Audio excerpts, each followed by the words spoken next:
या न्यूज बुलेटिनचे सहप्रायोजक आहेत गोकुळ. मुंबईत झालेल्या 26/11च्या दहशतवादी भीषण हल्ल्यात अनेकांना आपले जीव गमवावे लागले. या काळ्या दिवसाची आठवण झाली की अंगावर शहारे उभे राहतात.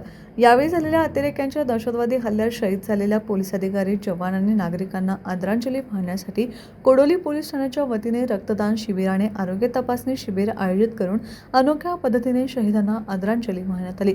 रक्तदान व आरोग्य तपासणी शिबिराचे उद्घाटन शाहूवाडी उपविभागाचे विभागीय पोलीस अधीक्षक आप्पासाहेब पवार यांच्या हस्ते झाले.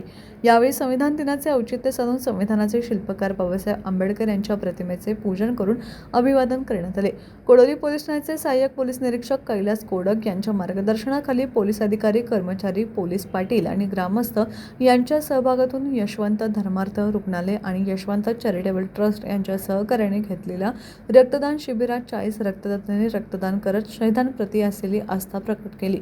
पोलीस अधिकारी, कर्मचारी, पोलीस पाटील यांच्या नातेवाईकांसह सुमारे 100हून अधिक लोकांनी आरोग्य तपासणी शिबिराचा लाभ घेतला.